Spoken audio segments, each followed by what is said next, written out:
Hello there, time now for Back Pages tonight here on Sky Sports News, bringing you a first look at the sports stories in the morning's newspapers. Joining us are ESPN's senior writer Mark Ogden and the Mirror's chief football writer John Cross. Welcome to you both. Let's quickly run you through the back pages before we chat, and we'll start with the Sun. They're leading with Liverpool. No excuses is the headline. Slot claims he won't shift the blame, then lists 6 reasons for horror slump.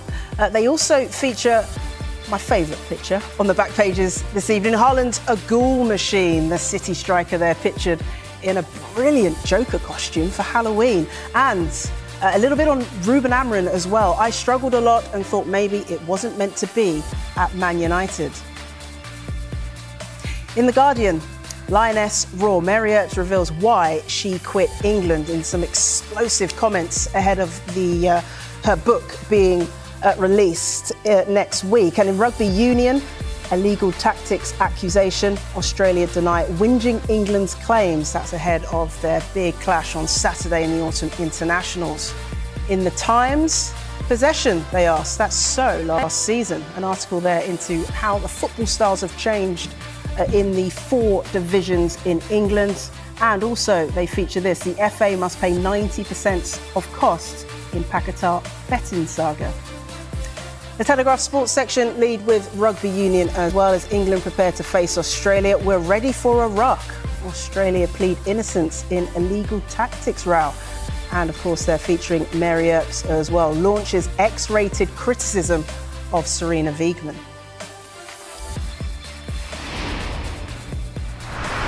Yeah, real mix of subjects on back pages tonight, but we have to start with Arne Slot after it's been 6 losses in 7 games for Liverpool.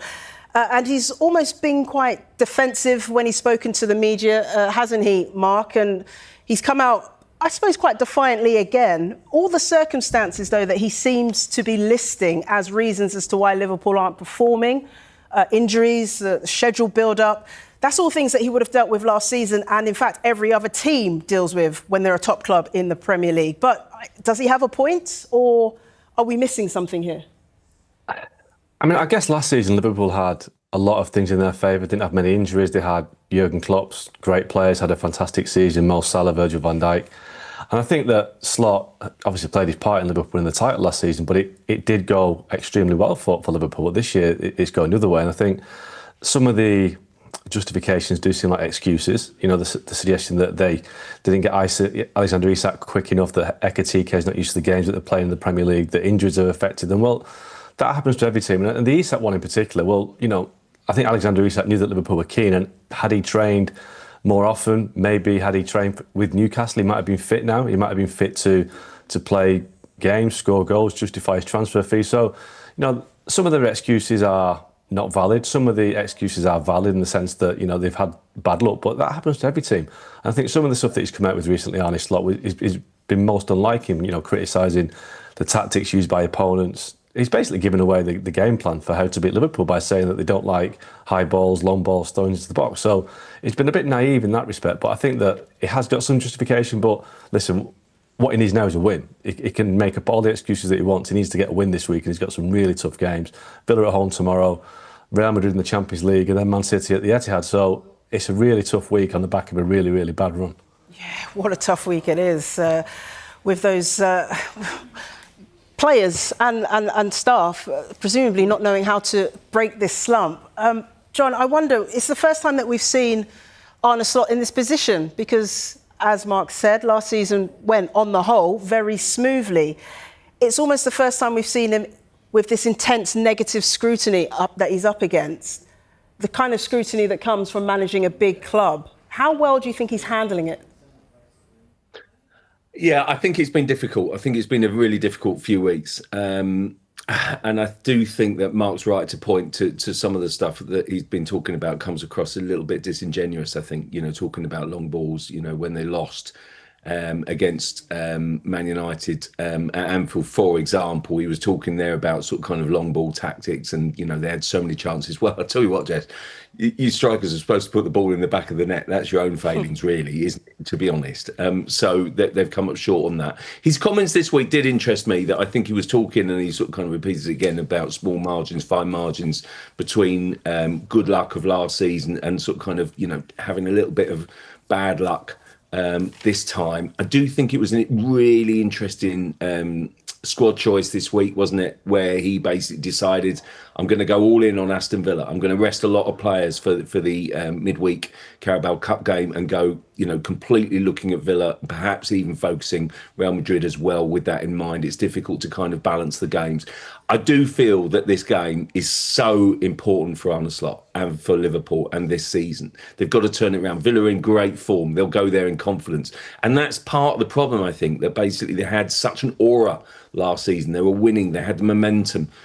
This time, I think, as soon as you're on that little bit of a bad run, and they are on a wretched run of form, suddenly teams go for you and basically think they can win. Whereas last season, they think, blimey, we'll try and keep the score down and sort of kind of, this is going to be a difficult afternoon. Now they go with the attitude to Anfield, actually, we can probably go there and win. So it's a difficult, really difficult one, I think. I do think, saying no excuses, I think, was the right thing to do. I don't think I know that sort of kind of the Sun sort of called him out on it, didn't they, saying bleating, and basically then offered up lots of excuses. But I do think, fundamentally he is saying that actually it's down to us to get our form right. And I think that's bang on, to be honest. I still think that Liverpool will turn it around. I can't believe that this squad of talent will go quite so long without winning. And I do think it will only be a matter of time before they turn things around. Yeah, John, you mentioned their form. They've lost 4 in a row in the Premier League, and if they lost a 5th, it would be the first time in their history. Back page of the Mirror, where Slot says, I don't fear the sack. You can see the headline there, Cop, Boss, Slot, Defiant. Mark, should he fear the sack, or are we talking crazy now in terms of a man that won the Premier League title in his first season should be considering losing his job? Well, that's the thing, isn't it? He won the title last season. So that has bought him a lot of kind of breathing space. Every time we're on this show, we talk about Ruben Amorim losing 1 or 2 games or 3 games and he's under pressure, but he hasn't won a league title that Arne Slot's won. So that's bought him a lot of credit. But, we have seen in the past, Jose Mourinho, Claudio Ranieri were fired, the season after winning the league. But I don't see that happening with Slot anytime soon. I don't see it happening this season at all. I think, they're having a bad run at the moment, a really bad run, like you said there, 5 defeats on the bounce of the league. It's never happened before for Liverpool. So we're talking at unprecedented times, but he is a very good manager. He's proven that. I just think, obviously we're focused on Slot right now, but at the start of the season, we're all talking about Richard Hughes, Michael Edwards, what a great backroom staff Liverpool have got, what a great scouts they've got, all these players they brought in.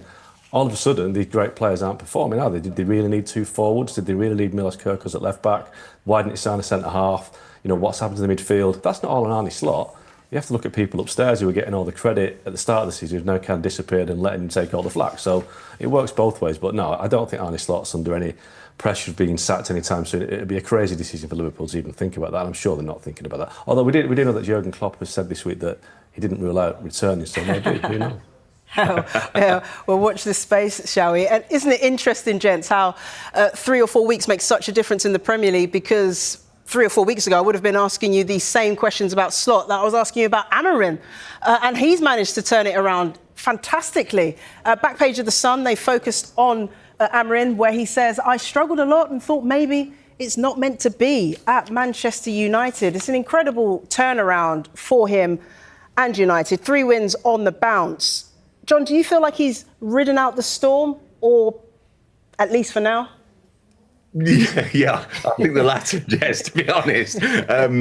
Wow, there's a storm blowing overhead me tonight. But I mean, it's honestly, I do feel as if, it feels as if he's given himself some space and some momentum, really. And I do think that's the good thing about it. Do I think that everything has been solved in the last, 3 wins?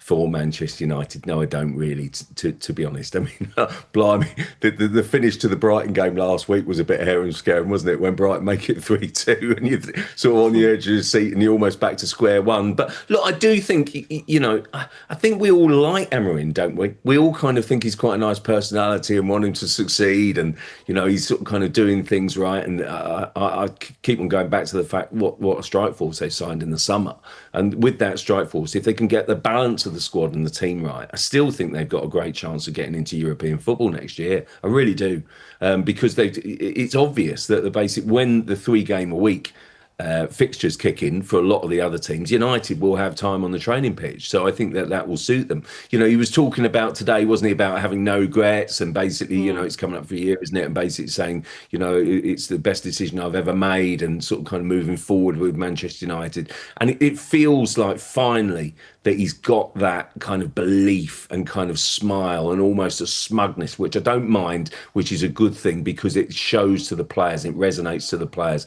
that actually he's on the right lines, which is about time, frankly, isn't it? Because Manchester United, it's about time they actually finally turned a corner and got on the right lines. I still think they can kind of finish in top 6. I really do.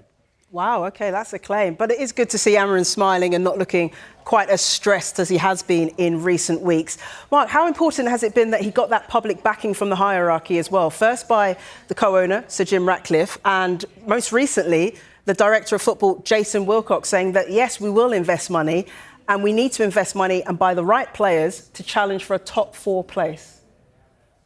Yeah, I mean, obviously, public backing is really important, because he was in a really bad run, and had results gone the other way, who knows, we could have been talking about a different situation right now. But, he does need players. And I think what he's done is he's managed to get the first 11 playing well. But we've seen, I think, the Brighton game that Crossy referenced last week, as soon as they took off 3 or 4 players, the drop-off in standard is massive. And that's why, when people like Ugarte come on for Casemiro, when Xerxes comes on for whoever comes off up front, there's a drop in quality. And I think Amorim knows that, and they need to bring players in.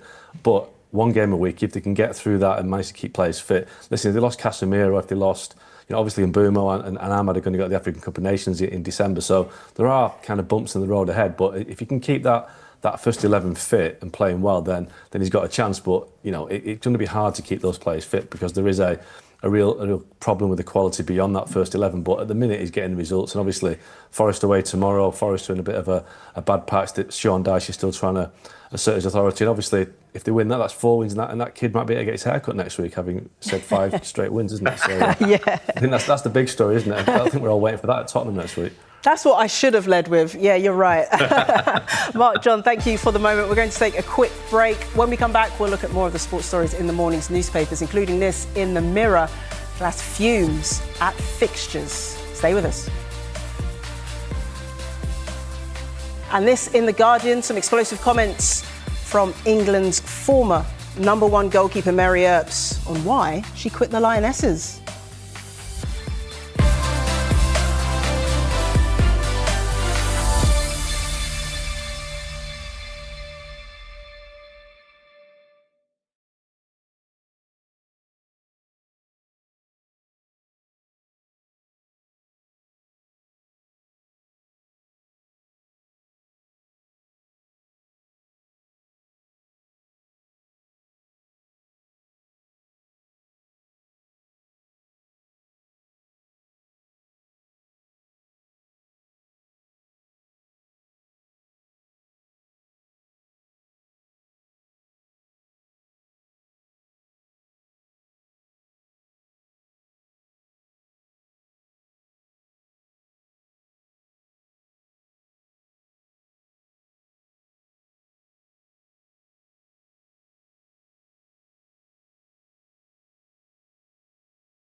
Hello again, you're watching Back Pages tonight. Welcome back to ESPN's senior writer Mark Ogden and the Mirror's chief football writer John Cross. We have to go straight to the back of The Guardian now. Some explosive comments from Mary Earps ahead of her new book. There's the headline, Lioness Raw. Mary Earps reveals why she quit England. Now, some of these quotes, gents, I'm sure you've been across this, but Earps said of Hannah Hampton, the Chelsea goalkeeper and now England's new number one, behaviour behind the scenes had frequently risked derailing training sessions and team resources during England's triumph at Euro 2022. And when Wiegman talked to her about Hampton's return, Earps says she was not comfortable with the idea.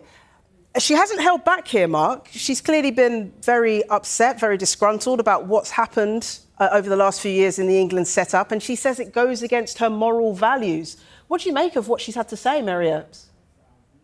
I mean, it's amazing copy. I mean, it's fantastic quotes, and the book has obviously got a big chapter on this, but it does smack of sour grapes a little bit, and I think maybe that's because Mary Earps lost her place to Hannah Hampton, so that the person who's taken her place is basically the target of this kind of criticism. But, you know, ultimately, it's not really Mary Earps' place to talk about who should be in the squad and who shouldn't. If Sarina Wiegman thinks that Hannah Hampton deserves a second chance for these supposed disciplinary issues, which we don't quite know what they are, there's some suggestion, I think Sarina Wiegman suggested it was personal issues.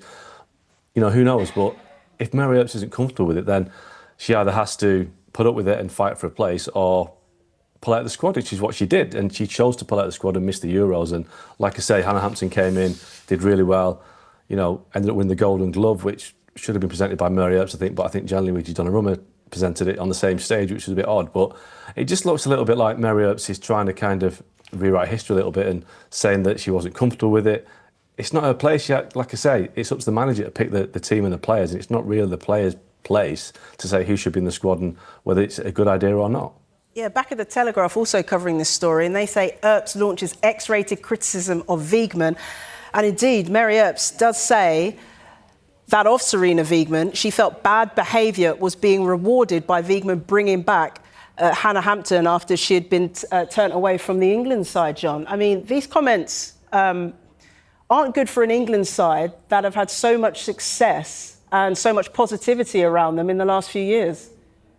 Well, they certainly cut to the heart, Jess, don't they, of squad and dressing room harmony, I think. I mean, they're really explosive. I mean, the book will be a fantastic read. So The Guardian have got extracts of that. And then to complement that, if that wasn't hard enough, then you've got the double whammy of a Donald McRae and sort of joint production sort of interview with her as well to complement the book extracts. And I mean, wow, it is fantastic reading. It is good copy. It is dynamite. I mean, she's talking there about the kind of the bad behaviour and sort of alleging that Hannah Hampton was previously dropped for being disruptive and unreliable in training, is what she's saying, basically, disrupting training and the sort of the squad harmony. That's her, you know, sort of words against it. And it's, you know, it's important to note, I think, the Guardian have sort of an approach to sort of the FA and indeed others for sort of kind of comment, you know, on that. But I do think that, myself included, a few of us looked at it and saw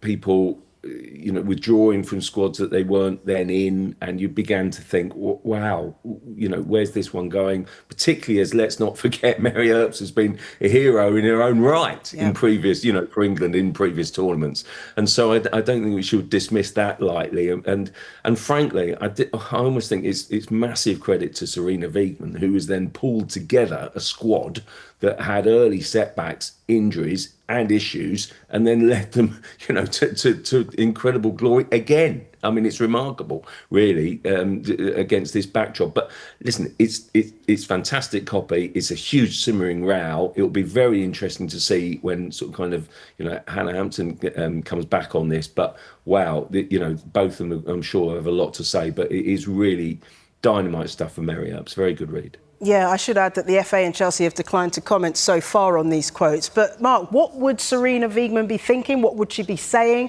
Because these quotes directly criticise her and her leadership.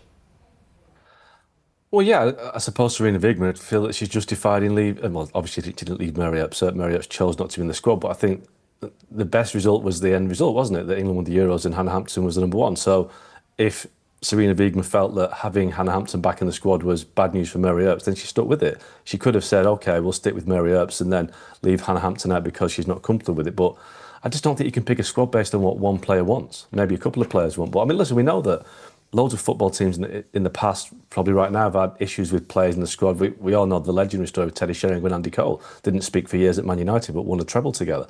But it does happen. But I just think on this occasion, Serena Wiegman had to make a call, and she made the right one because one of the heroes of the Euros was Hannah Hampton, and she's one of the biggest stars in the world game now, in the women's game. So she made the right decision. I think she's justified because obviously, if Mary Earps had got an issue with it, then that issue would simmer away during the tournament, wouldn't it? So she made the right call. Yeah, and England became back-to-back European champions. I'm sure there will be more to come on this, and we'll keep an eye on that for back pages in future days. OK, let's turn our attentions now to Crystal Palace, because on the back page of the Mirror, on the right-hand column there, you can see glass fumes at fixtures. It feels, John, as though Crystal Palace on the brink of being victims of their own success after reaching the Carabao Cup quarter-finals.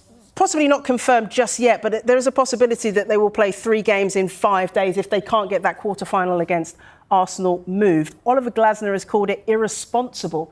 What's your thoughts on this? Is he right?